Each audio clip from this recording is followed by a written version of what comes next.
मैं वरुण अग्रवाल। मैंने अपनी लास्ट वीडियो में आपको संबंध से संबंधित बातें बताई थी। अभी हम इस वीडियो में फलन के बारे में चर्चा करने जा रहे हैं। तो फलन क्या होता है या फलन का दूसरा नाम प्रतिचित्रण। तो देखिएगा, पहले मैं डेफिनेशन समझाता हूं। हमारा टॉपिक है प्रतिचित्रण अथवा फलन। प्रतिचित्रण कह लो या हमने उसके समानार्थी दूसरा शब्द बनाया फलन। इंग्लिश में मैपिंग और फंक्शन। क्या बोलते हैं? मैपिंग और फंक्शन। ठीक, परीक्षा की दृष्टि से इंपोर्टेंट टॉपिक है, साथ ही आने वाले समय में भी आपको ये काफी काम आएगा आपके। तो ये कह रहा है यदि दो समुच्चय ए तथा बी इस प्रकार हो कि, यानी हमने दो समुच्चय चुने, एक का नाम ए एक का नाम बी, और इस प्रकार हो कि समुच्चय ए का प्रत्येक अवयव किसी नियम या संक्रिया F द्वारा समुच्चय B के एक अद्वितीय अवयव से संबंधित हो। यानी कहने का मतलब ये है, दो समुच्चय A और B, उसमें से हमने एक समुच्चय चुना A का प्रत्येक अवयव किसी नियम या संक्रिया F द्वारा समुच्चय B के एक अद्वितीय अवयव से संबंधित हो। तो ऐसी स्थिति में उस नियम F को समुच्चय B पर समुच्चय A का फलन या प्रतिचित्रण कहते हैं। ये देखिए, तब इस नियम F को समुच्चय B पर समुच्चय A का फलन या प्रतिचित्रण कहते हैं। इसे प्रतीक रूप में function of A to B, function of A to B पर लिखते हैं। प्रतीक रूप में function of A to B, यहां करेक्शन करके लिख सकते हैं, से लिखते हैं। अर्थात फंक्शन ऑफ x बराबर y, जहां प्रत्येक x, यहां जो x है वो किसका अवयव है? समुच्चय A का, और जो x रखने पर हमें जो वैल्यू मिलेगी, नाम दिया y, और y किसका अवयव है? B का। तो ये तो मैंने आपको प्रॉपरली डेफिनेशन क्या होती है वो समझाई। अभी एक बार फिर से हम डेफिनेशन को समझने का प्रयास करते हैं। हमने दो समुच्चय चुने, एक का नाम दिया A, एक का नाम दिया B। तो समुच्चय A का जो हर एक अवयव है, समुच्चय A का जो प्रत्येक अवयव है, वो किसी नियम द्वारा, किसी नियम को नाम दे दिया F द्वारा समुच्चय B के एक अद्वितीय अवयव से जुड़ा हो। तो ऐसी स्थिति में उस जो नियम बना है, उस नियम F को हम क्या कहते हैं? समुच्चय B पर समुच्चय A का फलन या प्रतिचित्रण कहते हैं। और इसे किस तरह से प्रदर्शित करते हैं? Function of A to B, यानी A का प्रत्येक अवयव F द्वारा B के एक अद्वितीय अवयव से जुड़ा है। ठीक है, तो ये तो आपकी क्या होगा? प्रतिचित्रण अथवा फलन की परिभाषा, जहां प्रत्येक x अवयव है A का और y जो अवयव है किसका? B का। अवयव जो y होता है उसे फलन f अवयव x से संबंधित करता है। भाई आप जानते हो, यहां स्पष्ट भी दिख रहा है फंक्शन ऑफ x बराबर y। तो जो f है वो x को संबंधित कर रहा है, किससे संबंधित कर रहा है? y से। तो इसे fx से लिखते हैं, देखो fx बराबर लिखा है हमने y, और इसे x का f प्रतिबिंब कहते हैं। ये जो y है, ये जो y लिखा है या जो fx लिखा है, इसे क्या बोलते हैं? x का प्रतिबिंब, यानी x की इमेज, यानी x की इमेज क्या है? फंक्शन ऑफ x, या हमने बोल दिया 1। क्या बोल दिया? 1। तो अभी फलन के लिए हमारे पास कितने समुच्चय? दो, एक A एक B। आप ये कहेंगे दो ही अलग अलग होने चाहिए, ऐसा नहीं है, एक भी हो सकता है, यहां भी A हो या यहां भी A हो। यानी हमारे पास समुच्चय हो दो, एक A एक B, और उनके जो अवयव हो किसी नियम द्वारा जुड़े हो। अब आप कहोगे यही हमारी संबंध था, क्योंकि जो हमारे अवयव आएंगे वो A से B पर ही आएंगे। तो संबंध मैंने पीछे आपको पढ़ाया था, यहां मैं पढ़ा रहा हूं फलन, दोनों में अंतर क्या था? संबंध और फलन की अगर हम बात करें, उसमें एक थोड़ा सा बारीकी डिफरेंस है। उस डिफरेंस को थोड़ा समझाने का मैं प्रयास करता हूं। संबंध जो था उसमें आपका था, जो संबंध था, याद करिए उसकी डेफिनेशन क्या थी? A और B दो समुच्चय, और A और B का जो कार्तीय गुणन है, यानी A क्रॉस B, उसका जो उपसमुच्चय है उसे हम संबंध कहते थे। अब आप कहोगे यहां क्या अंतर आया? यहां भी हम कह सकते हैं ए और बी जो है उन दोनों का जो कार्तीय गुणन है उसका जो उपसमुच्चय होगा वो भी फलन कहलाता है। अब आप कहोगे फलन और संबंध तो एक रहा, नहीं रहा, क्योंकि यहाँ फलन में हमने एक स्पेशल लाइन डाल रखी है जिस पर हमें विशेष रूप से ध्यान रखना है। क्या लाइन डाल रखी है? ये वाली जो लाइन बोल रहा हूं, ए का प्रत्येक अवयव, ए का प्रत्येक यानी ए का कोई भी अवयव ना छूटे, ए का कोई भी अवयव ना छूटे और बी के वो एक ही अवयव से जुड़े। बी के कितने अवयवों से जुड़ता हो? एक ही अवयव से जुड़ता हो। ये ना हो कि ए का जो एक अवयव हो वो बी के दो लोगों से जुड़ा हो, तो ऐसी स्थिति में फलन नहीं होगा। फलन कब होगा? जब ए का कोई अवयव छूटे ना, हर अवयव संबंधित हो बी के अवयव से, पर कितने अवयवों से संबंधित हो? सिर्फ एक अवयव से संबंधित हो, यानी एक अद्वितीय अवयव यानी यूनिक एलिमेंट से कनेक्ट हो। तो ऐसी स्थिति में उस संबंध को हम फलन कहते हैं। यानी वो संबंध क्या कहलाएगा? जब ए का प्रत्येक अवयव बी के एक अद्वितीय अवयव से जुड़ा हो तो संबंध तो कहलाएगा ही, इसे फलन भी कह सकते हैं। कभी कभी आपसे ऑब्जेक्टिव में ये पूछ सकता है कि प्रत्येक संबंध फलन हो सकता है? प्रत्येक संबंध फलन हो सकता है? नहीं हो सकता। प्रत्येक संबंध फलन नहीं हो सकता। कारण? क्योंकि संबंध में कोई बाउंडेशन नहीं थी, सिर्फ ए क्रॉस बी के उपसमुच्चय को हम संबंध कहते थे। जबकि ए क्रॉस बी का उपसमुच्चय तो फलन होता है, पर वहां नियम क्या लगाई कि ए का प्रत्येक अवयव बी के एक अद्वितीय अवयव से जुड़ा हो। तो यहां थोड़ा सा हमने टेक्निकली एक वर्ड और जोड़ दिया कि क्या ए का प्रत्येक अवयव बी के एक अद्वितीय अवयव से जुड़ा हो, जबकि संबंध में हमारी ये लाइन नहीं थी। तो इसी लाइन के कारण हमारा डिफरेंस है संबंध में और फलन में। तो मैं बात कर रहा था संबंध और फलन, यानी प्रत्येक संबंध क्या फलन हो सकता है? नहीं हो सकता, पर प्रत्येक फलन वो संबंध हो सकता है। क्यों? क्योंकि फलन भी क्या है? एक संबंधी है किस किस के बीच? ए के अवयवों के और बी के अवयवों के बीच। पर फलन में हमने एक कंडीशन डाल रखी है, उस कंडीशन के कारण वो फलन कहलाया, जबकि संबंध में वो कंडीशन नहीं थी। तो हम कह सकते हैं प्रत्येक संबंध फलन हो या ना हो ये नहीं हो सकता, पर प्रत्येक फलन संबंध जरूर होगा। तो इस तरह से ये हमारी किसकी डेफिनेशन थी? फलन या प्रतिचित्रण की परिभाषा थी। और प्रतिबिंब मैंने बताया इमेज। इमेज क्या होती है? जो fx है या जो y है वो क्या कहलाता है? इमेज कहलाता है, प्रतिबिंब कहलाता है। किसका? जो x का। x का इमेज क्या होगी? फंक्शन ऑफ x होगी। तो इस तरह से ये अपने फलन की परिभाषा आपको मैंने समझाई।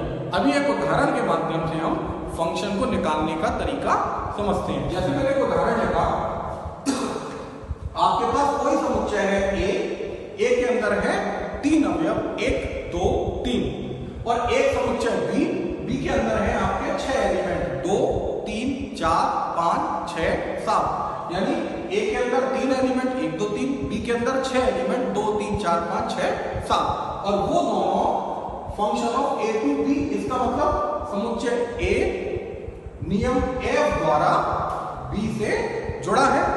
और क्या नियम लग रहा है कि एफ एक्स यानी फंक्शन ऑफ जो एक्स है वो क्या नियम है कि 2x + 1, यानी जो ए का अवयव है एक्स, ए का अवयव है एक्स, जब हम एक्स रखते हैं तो हमें जो बी का अवयव प्राप्त होगा वो किस तरीके से प्राप्त होगा कि एक्स का गुणा कर दो 2x और प्लस का 1 कर दो, तो हमें बी के अवयव प्राप्त होना चालू हो जाएंगे। तो अभी हम कैसे हम फंक्शन यानी फलन ज्ञात करेंगे, हम उसकी बात करते हैं। तो देखिए मैंने लिख के दिखाया आंसर में, समुच्चय ए लिखा, समुच्चय बी लिखा, और साथ ही जो हमें फलन दिया है fx बराबर 2x + 1 लिखा। अब जो यहाँ x लिया जाएगा, यहाँ देखिए a, तो हमारी डेफिनेशन क्या थी? a का प्रत्येक अवयव, तो a के किसी भी अवयव को नहीं छोड़ना, हर एक अवयव को चुनना है। तो पहले हमारा a का अवयव है 1, तो हमने x बराबर माना 1, तो x बराबर 1 पर आप देखिए f1 का मान कितना होगा? x के स्थान पर 1 रखा, LHS में भी और RHS में भी, तो 2 × 1 + 1 सॉल्व करके 2 × 1 2 2 + 1 यानी मिलकर कितना 3। तो हमें पता चला कि जब 1 रखते रखते हैं x बराबर, तो हमें b का कौन सा अवयव प्राप्त होता है? 3 प्राप्त होता है। आप देखिए 3 है उसके अंदर उपस्थित या नहीं उपस्थित है। ठीक, साथ ही अगर मैं आपसे पूछूं एक की इमेज क्या है, अभी इमेज समझाई थी प्रतिबिंब, तो एक का प्रतिबिंब कौन हुआ? 3 हो गया। एक का प्रतिबिंब कौन है? 3 है। अभी एक का दूसरा अवयव कौन? 2, तो x बराबर 2 पर x के स्थान पर 2 रख देते हैं हम बार यहां, तो 2 इंटू 2 प्लस 1, 2 इंटू 2 4, 4 प्लस 1 यानी मिलकर कितना? 5। तो इस तरह से हमें 2 रखने पर x का मान कितना प्राप्त होता है? 5 प्राप्त होता है। तो हमने क्या देखा कि 2 की इमेज कौन हुई? 2 की f इमेज कौन है? 5। ठीक, अभी a का अगला एलिमेंट, a का अगला एलिमेंट है 3, तो x बराबर 3 पर f3, x के स्थान पर वही 3 रखते हैं यहां, तो 2 इंटू 3 प्लस 1, 2 3 जा 6, 6 प्लस 1 यानी 7। तो यहां 3 रखने पर कितना मिलता है? 7 मिलता है, यानी 3 की इमेज f इमेज क्या हुई? 7 हुई। हमें जो नए अवयव प्राप्त हुए हैं 3 5 7, तो देखिए b से लिए गए होंगे, b के अवयव जरूर होंगे। देखिए 3 भी है, 5 भी है, 7 भी है। तो आपने क्या देखा? a का प्रत्येक अवयव, a का प्रत्येक अवयव है, ठीक, और वो b के कितने अवयवों से जुड़ा है? b के एक ही अद्वितीय अवयव से जुड़ा है, यानी एक ही अवयव से जुड़ा है। आप देखिए एक रखने पर कितने मान आते हैं? 3 आता है, यानी सिंगल मान आता है। 2 रखने पर कितनी वैल्यू आती है? एक ही वैल्यू आती है जिसका नाम है 5। 3 रखने पर एक ही वैल्यू आती है जिसका नाम है 7। तो इस तरह से आपका फलन यानी f क्या बना? अगर हम इसे क्रमिक युग्म के रूप में दिखाएं तो क्या हो जाएगा आपका? 1,3। 1,3 क्यों? क्योंकि 1 रखने पर हमें कितना मान प्राप्त होता है? 3 प्राप्त होता है। 2,5, ठीक, और 3,7। तो इस तरह से ये आपका क्या कहलाएगा? फलन हमें प्राप्त हो गया। दी गई जो शर्तें थी उन शर्तों का हमने प्रयोग किया और उन शर्तों के आधार पर हमने क्या ज्ञात कर लिया? फलन को ज्ञात कर लिया। समझ गए अभी आप लोग कि हमारा जो फलन है वो हमने कैसे प्राप्त किया? ये जो हमें नियम दिया था, क्या नियम था? कि फंक्शन ऑफ x बराबर कितना था? 2x plus 1। तो जो x था वो कहां से चुना गया था? x चुना गया था a में से, और जो नए x के जब मान रखते थे तो जो सॉल्व कर कर वैल्यू प्राप्त हो रही थी वो किस में से वैल्यू आ रही है? b में से वैल्यू प्राप्त होती है। तो इस तरह से हमें b के अवयव भी प्राप्त हुए, हर एक नहीं, कुछ अवयव प्राप्त हुए, सारे भी हो सकते हैं, वो अकॉर्डिंग टू क्वेश्चन होगा। ठीक है, साथ ही हमारी जो परिभाषा थी उस पर मैं फिर ध्यान से देखता हूं। तो हमें जो फलन प्राप्त हुआ है उसमें आप देखिए a का प्रत्येक अवयव उपस्थित होना चाहिए, प्रतिभाग करना चाहिए, प्रत्येक अवयव संबंधित जरूर होना चाहिए। तो आप देखिए a के 3 अवयव थे, 1 2 3, तो देखिए 1 भी संबंधित है, 2 भी संबंधित है और 3 भी संबंधित है, यानी कोई नहीं छूटा। साथ ही b के कितने लोगों से संबंधित हो? b के एक ही अवयव से जुड़े हो। तो आप देख सकते हैं जो 1 है वो एक ही व्यक्ति से जुड़ा है जिसका नाम 3 है, जो 2 है वो भी एक ही व्यक्ति से जुड़ा है जिसका नाम 5 है, और जो 3 है वो भी एक ही व्यक्ति यानी एक ही अवयव से जुड़ा है। व्यक्ति से मतलब अवयव, उसका नाम 7 है। तो इस तरह से हमें ये फलन प्राप्त होता है। हम इसका आलेख द्वारा भी समझाकर हम दिखा सकते हैं। जैसे मैंने समुच्चय लिया A और समुच्चय लिया B, ठीक, ये दोनों एक दूसरे से नियम F द्वारा संबंधित हैं। समुच्चय A और समुच्चय B नियम F द्वारा एक दूसरे से संबंधित हैं। अभी A के अंदर कौन कौन अवयव है? 1 2 और 3, जबकि B के अंदर कौन कौन अवयव है? 2 3 4 5 6 7। तो हमने क्या लिखा? A के अंदर जितने अवयव थे उनको लिखा, B के अंदर जितने अवयव थे उनको लिखा, और किस नियम से जुड़े थे उस नियम यानी F को लिखा। आप चाहो लिख के लिखा सकते हो fx बराबर 2x प्लस 1, नहीं तो सिर्फ हमने क्या लिख सकते हैं? F लिख सकते हैं। अभी आप देखिए यहाँ जो A का 1 था वो किससे संबंधित हुआ? 1 रखने पर हमको प्राप्त होता है 3, तो 1 की इमेज हो गई 3। 2 रखने पर कौन प्राप्त होता है? 2 रखने पर हमको प्राप्त होगा 5, और 3 रखने पर क्या प्राप्त होता है? 7। तो आपने अपनी जो डेफिनेशन थी वो डेफिनेशन क्या थी?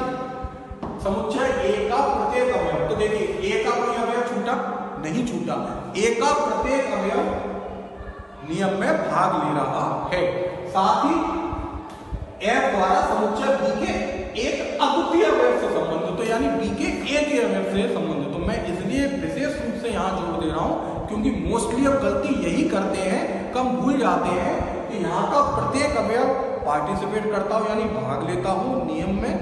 दूसरी बात, यहाँ के एक ही व्यक्ति से संबंधित हो। आप देखिए एक यहाँ 3 से जुड़ा है सिर्फ, 2 यहाँ 5 से जुड़ा है सिर्फ, 3 यहाँ 7 से जुड़ा है सिर्फ। तो इस तरह से यह क्या है, आपका फलन है। मैं एक उदाहरण के माध्यम से और समझाने का प्रयास करता हूं तो कौन सा हमारा फलन नहीं होगा, एक चित्र के माध्यम से समझाने की कोशिश करता हूं। जैसे मैंने एक चित्र बनाया, मान के चलिए ए, उसके अंदर है 1 2 और बी उसके अंदर है 3 4। किसी नियम एफ से जुड़े हैं, एक संबंधित है 3 से, एक संबंधित है 4 से और 2 भी संबंधित है 4 से। अगर आपसे मैं ये पूछूं क्या यह फलन है, तो हम कह सकते हैं यह फलन नहीं है। क्यों? क्योंकि परिभाषा पे आई है फलन की ज्ञाति, ए का कोई अवयव ना छूटे यानी ए का प्रत्येक अवयव भाग लेता हो। तो हमें स्पष्ट दिख रहा है ए का प्रत्येक अवयव यानी ए में 2 अवयव है, दोनों पार्टिसिपेट कर रहे हैं, तो आधी परिभाषा ठीक। पर ए का प्रत्येक अवयव बी के एक अद्वितीय अवयव से जुड़ा हो यानी एक ही अवयव से जुड़ा हो। जबकि यहाँ क्या देख रहे हैं, जो एक है ए का अवयव एक, वो 3 से भी जुड़ा है और 4 से भी जुड़ा है, तो क्या अद्वितीय हुआ? नहीं हुआ, यानी उसकी जो इमेज बने वो एक ही इमेज बनती हो। जबकि यहाँ क्या देख रहे हैं, इस एक की कितनी इमेज हो गई? 2 हो गई। एक की इमेज 3 की है और एक की इमेज 4 की है। तो इसका मतलब क्या हुआ, ए का प्रत्येक अवयव एफ नियम द्वारा संबंधित तो है परंतु वह बी के एक अद्वितीय अवयव से संबंधित नहीं है। क्यों? कारण 2 तो एक ही अवयव से संबंधित है, 2 किससे संबंधित है? 4 से। 2 तो फॉलो कर रहा है रूल, परंतु एक जो फलन की परिभाषा है उसको सत्यापित नहीं करता। क्यों? क्योंकि एक 3 से भी संबंधित है और एक 4 से भी संबंधित है। तो हम लिख सकते हैं यह फलन नहीं है। मैंने एक उदाहरण के माध्यम से आपको समझाने का प्रयास किया कि क्यों फलन नहीं है। आप लिख सकते हैं यह फलन नहीं है और थ्योरी लिखना चाहे क्योंकि समुच्चय ए का अवयव एक का के 2 प्रतिबिंब 3 तथा 4 हैं, जबकि होने कितने चाहिए? 1 होना चाहिए। तो इसका मतलब क्या स्पष्ट होता है कि यह फलन नहीं है। अभी मैं एक उदाहरण और लेकर आपको समझाने का प्रयास करता हूं वो फलन है या नहीं। जैसे मैंने एक समुच्चय बनाया ए, एक समुच्चय चुना बी, ए के अंदर अवयव लिए एक्स वाई, बी के अंदर अवयव लिए ए और बी। किसी नियम किससे जुड़े हैं? एफ से जुड़े हैं। अगर मैं आपसे पूछूं क्या यह फलन है, बताइए। यह फलन नहीं है। क्यों नहीं है? क्योंकि समुच्चय ए का प्रत्येक अवयव नियम एफ द्वारा संबंधित नहीं हो रहा। कैसे? क्योंकि समुच्चय ए का अवयव एक्स तो संबंधित है परंतु समुच्चय ए का अवयव वाई नियम एफ से संबंधित नहीं हो रहा। आप देख रहे हैं ना, वाई किसी से जुड़ा ही नहीं है, वाई बी के किसी अवयव से संबंधित नहीं है। तो हम कह सकते हैं कि यहाँ यह फलन नहीं है। क्यों नहीं है? क्योंकि यहाँ वाई की कोई इमेज नहीं है। जबकि अपनी परिभाषा क्या थी? ए का प्रत्येक अवयव संबंधित हो, जबकि यहाँ देख रहे हैं ए का एक अवयव छूट चुका है। तो आप देख सकते हैं यह फलन नहीं है। ठीक है। अगर मैं ये कर दूं y को b से जोड़ दूं, y को किससे जोड़ दूं? b से जोड़ दूं, तो हम कह सकते हैं यह फलन है। क्योंकि x भी अद्वितीय अवयव से जुड़ा है जिसका नाम a है, x की एक इमेज है a, और अगर मैं y को b से जोड़ देता हूं तो y की भी कितनी इमेज होंगी? एक, जिसका नाम है b। तो यहां हम कह सकते थे तब हमारा यह फलन है, परंतु जिस पोजीशन में भी बना हुआ है उस पोजीशन में हम कह सकते हैं यह फलन नहीं है। तो इस तरह से मैंने आपको फलन क्या होता है परिभाषा समझाई, साथ ही उदाहरण के माध्यम से आपको समझाने का प्रयास किया कि कौन फलन है और कौन फलन नहीं है। अब हम अपने अगले टॉपिक पर चलते हैं। हमारा अगला टॉपिक जो है वो है फलन का प्रांत क्या है, फलन का सह प्रांत क्या है और फलन का परिसर क्या है। तो अभी मैं किस पर चर्चा करने जा रहा हूं? फलन का प्रांत, परिसर और सह प्रांत, इंग्लिश में डोमेन, रेंज और कोडोमेन। ठीक है, जैसे मैंने आपको संबंध पढ़ाया था और संबंध में आपको प्रांत क्या होता है, परिसर क्या होता है, सह प्रांत क्या होता है, उसके बारे में बताया था। सेम उसी तरह से अपना फलन के अंदर भी है। तो देखिए मैंने डेफिनेशन लिख रखी है, पहले डेफिनेशन आपको समझाने का प्रयास करते हैं।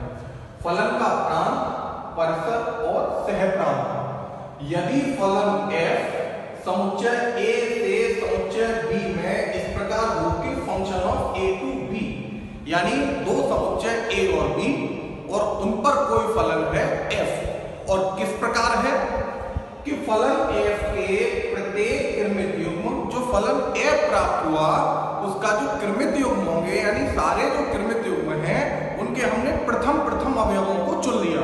तो प्रत्येक कृमित युग्म के प्रथम अवयवों का समुच्चय, प्रथम अवयवों को चुना, तो चुनने पर जो समुच्चय प्राप्त हुआ उसी को हम फलन का प्रांत यानी डोमेन कहते हैं। तो फलन का डोमेन क्या है?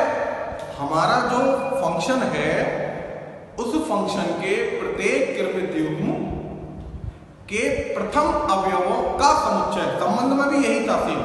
तो इस तरह से हमने बोला फलन f के प्रत्येक कृमित युग्म के प्रथम अवयवों का समुच्चय फलन का प्रांत यानी डोमेन कहलाता है। यानी मैथमेटिकली डेफिनेशन लिखे तो फलन का प्रांत क्या हुआ? फलन का प्रांत में अवयव आएंगे x। x किस प्रकार है?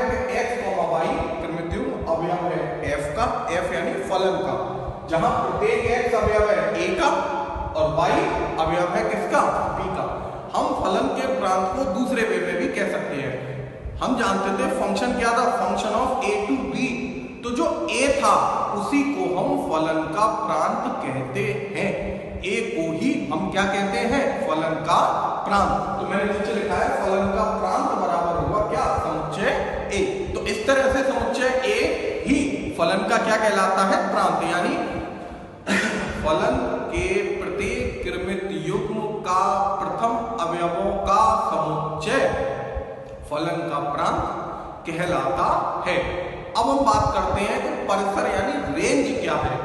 फलन के प्रत्येक कृमित युग्म के द्वितीय अवयवों का समुच्चय, प्रथम अवयवों का समुच्चय क्या था आपका? प्रांत। और द्वितीय अवयवों के समुच्चय को हमने क्या नाम दिया है? परिसर, जैसे इंग्लिश में बोलते हैं रेंज। फलन f के प्रत्येक कृमित युग्म के द्वितीय अवयवों का समुच्चय फलन का परिसर यानी रेंज कहलाता है। ठीक है, फलन का परिसर y अवयव होंगे, द्वितीय अवयव क्योंकि x, y का द्वितीय अवयव कौन है? y, फंक्शन ऑफ x का प्रत्येक x अवयव है a का, y अवयव है b का। तो हमें क्या पता चला? फलन का जो परिसर होगा वो क्या होगा? f के फंक्शन के प्रत्येक कृमित युग्म के द्वितीय अवयवों का समुच्चय। अब एक बात और थोड़ा सोचने की है कि जो फलन के द्वितीय अवयव है कृमित युग्म के, वो कौन है, किस समुच्चय में से लिए जा रहे हैं? Function of a to b होता था तो प्रथम अवयव तो a में से आते थे और जो द्वितीय अवयव आते थे वो किस में से आते थे? b से। तो इसका मतलब क्या हुआ? फलन का जो परिसर होगा उसके अंदर जो अवयव आएंगे वो किसके आने वाले हैं? समुच्चय b के आने वाले हैं। किसके आने वाले हैं? समुच्चय b के। तो इसका मतलब क्या हुआ? जो फलन का परिसर होगा उसके सारे अवयव किसमें मौजूद होंगे? b में मौजूद होंगे, यानी समुच्चय b में। तो हम कह सकते हैं कि फलन का जो परिसर होगा वो क्या होगा? उप समुच्चय होगा। किसका होगा? समुच्चय b का। यही क्या है? परिसर जो होगा वो उप समुच्चय होगा b का, क्योंकि परिसर का प्रत्येक अवयव जो आएगा वो प्रत्येक अवयव समुच्चय b में मौजूद होगा। तो इस तरह से ये रहा आपका फलन का परिसर। अभी बात आती है फलन का सहप्रांत क्या है? सहप्रांत यानी इंग्लिश में कोडोमेन। तो फलन समुच्चय b को फलन का सहप्रांत कहते हैं। आपको जो function of a to b पढ़ाया था, a जो था वो क्या कहलाता था आपका? फलन का प्रांत। b का उपसमुच्चय जो हमने बनाया वो क्या था? f के कृमित युग्म के द्वितीय अवयवों का समुच्चय, वो क्या बनाया? परिसर। और जबकि जो b है a to b, जो b है उसी को हम फलन का सहप्रांत यानी कोडोमेन कहते हैं। यानी फलन का सहप्रांत बराबर समुच्चय b। तो ये मैंने आपको बताई कि फलन का प्रांत क्या है, सहप्रांत क्या है और परसर क्या है। एक उदाहरण के माध्यम से इनको हम निकालने का तरीका और सीखते हैं। जैसे मैंने उदाहरण लिया है, यदि कोई समुच्चय a, उसके अंदर दो अवयव 1,3, एक समुच्चय b, उसके अंदर 4 अवयव 0, 1, 2, 3, यानी आपको दो समुच्चय दिए हैं और आपको फलन दिया है function of a to b, यानी a से b पर फलन दे रखा है f।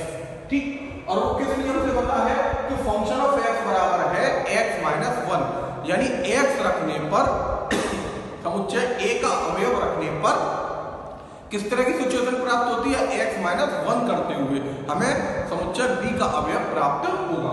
तो मैंने देखिए सॉल्यूशन में a समुच्चय लिखा है, b समुच्चय लिखा है और साथ ही फंक्शन ऑफ x लिखा है। अब याद करिए फंक्शन हम कैसे निकालते थे, समुच्चय a का प्रत्येक अवयव, किसी को छोड़ते नहीं थे, हर एक अवयव की हम इमेज निकालेंगे। तो समुच्चय a का पहला अवयव 1, तो x बराबर 1 पर f1, x बराबर इस मामले में 1 रख देता हूं, तो 1 माइनस 1 आपके पास कितना आएगा 0, यानी समुच्चय a का जो अवयव था 1, उसकी जो इमेज है, उसकी जो इमेज है वो कितनी है, 0 है। कितनी है, 1 की इमेज यानी 1 का प्रतिबिंब समुच्चय b में क्या है, 0। अभी a का दूसरा अवयव क्या है, 3, तो x बराबर 3 पर, किस पर, x बराबर 3 पर, अभी हमने 3 रखा तो कितना आ जाएगा, यहां रखेंगे 3 माइनस 1, 3 में से 1 को घटाया, कितना प्राप्त हुआ आपको 2, यानी हमारे पास हमें पता चला कि 3 की इमेज कितनी है, 2। तो हमारा फलन f क्या आ गया, फलन f क्या हुआ 1,0, 1 रखने पर 0 आया और 3 रखने पर कितना आया, 2 आया। तो ये आपका क्या प्राप्त हो गया, फलन प्राप्त हो गया। अब याद करिए फलन की जो मैंने परिभाषा बताई थी क्या बताई थी, एक बार फिर से रिपीट करते हैं। फलन क्या होता था, यदि दो समुच्चय a और b हो तो a का प्रत्येक अवयव, आप देखिए a के अंदर दो अवयव थे 1 और 3, क्या a के दो अवयव 1 और 3 पार्टिसिपेट नहीं कर रहे, कर रहे हैं। ठीक है, फलन क्या थी परिभाषा, कि समुच्चय a का प्रत्येक अवयव समुच्चय b के एक अद्वितीय अवयव से नियम f द्वारा जुड़ा हो। आप देखिए समुच्चय a का अवयव 1 नियम f द्वारा b के कितने अवयवों से जुड़ा है, एक अवयव जिसका नाम है 0। इसी तरह से समुच्चय a का अवयव 3 नियम f द्वारा किससे जुड़ा है, समुच्चय b के अवयव 2 से। तो इससे क्या पता चला, प्रत्येक अवयव भी आ गया समुच्चय a का और कितने अवयवों से जुड़ा है, b के एक अद्वितीय अवयव से जुड़ा है। तो इस तरह से हम कह सकते हैं कि ये हमारा फलन है। अब हमारा जो मेन बात थी कि हमें फलन ज्ञात करना था और फलन के बाद उसका फलन का प्रांत ज्ञात करना था। तो प्रांत क्या होगा, प्रांत की डेफिनेशन बताई थी, एक बार फिर रिपीट करता हूं। जो फलन होता है उसके अंदर जो सभी क्रमित युग्म हैं, उन सभी क्रमित युग्मों के प्रथम अवयवों का समुच्चय क्या कहलाता था, फलन का प्रांत कहलाता था। तो प्रांत क्या हुआ, फलन f के प्रथम अवयव कौन कौन है, आप देखिए 1 और 3, यही आपका क्या कहलाएगा, फलन का प्रांत कहलाएगा। एक बात और, फलन के प्रांत को मैंने क्या बोला, अगर फंक्शन a to b है तो जो a होता था वही फलन का प्रांत कहलाता था। तो आप देखेंगे a कितना है 1,3, तो यहाँ प्रांत भी कितना है 1,3, तो प्रांत कितना हुआ, a हुआ। अब बात करते हैं परसर। परसर क्या होता था, जो फलन होता था उस फलन के क्रमित युग्म के द्वितीय अवयवों का समुच्चय, कौन से अवयवों का, द्वितीय अवयव। अब द्वितीय अवयव कौन कौन है, देखिए 0 और 2, तो जो 0 और 2 से बना समुच्चय होगा वही फलन का क्या कहलाएगा, परसर कहलाएगा। एक बात और बोला था मैंने, जो परसर होता है वो function of a to b में b का उप समुच्चय होता था, यानी परसर का प्रत्येक अवयव कहां से आएगा, समुच्चय b में उपस्थित होगा। आप देख सकते हैं परसर में दो अवयव आए हैं 0,2 जो कि समुच्चय b के अंदर उपस्थित होंगे। आप देखिए b में 0, 1, 2, 3 है, तो 0 और 2 b के अंदर उपस्थित है, तो हम कह सकते हैं कि जो परसर है वो क्या है, समुच्चय b का उप समुच्चय है। अब बात करते हैं इसके सहप्रांत की। फलन का सहप्रांत क्या होता था? समुच्चय b को, function of a to b में समुच्चय b को ही हम फलन का सहप्रांत कहते थे। तो फलन का सहप्रांत क्या हुआ? समुच्चय b, और b के अंदर कौन कौन से अवयव है? 0, 1, 2, 3। तो इस तरह से हमें अपना क्या प्राप्त हो गया? हमने दिए गए फंक्शन के माध्यम से पहले फलन ज्ञात करना सीखा, उसके सभी अवयवों को निकालना सीखा, फिर फलन के माध्यम से हम कैसे उसका प्रांत, सहप्रांत और परसर ज्ञात कर सकते हैं, हमने अपने इसमें देखा। तो कहने का मतलब मैंने अपनी आज की वीडियो में आपको फलन क्या होता है उदाहरण से समझाया, फलन का प्रांत, परसर, सहप्रांत क्या है उनकी परिभाषा उदाहरण देते हुए समझाई। तो आज ठीक अपनी अगली वीडियो में मैं आपको फलन के प्रकार यानी फलन यानी फंक्शन या मैपिंग यानी प्रतिचित्रण के प्रकारों पर हम अपनी अगली वीडियो में चलेंगे। ठीक है, तो फलन के प्रकारों को अगली वीडियो में समझेंगे।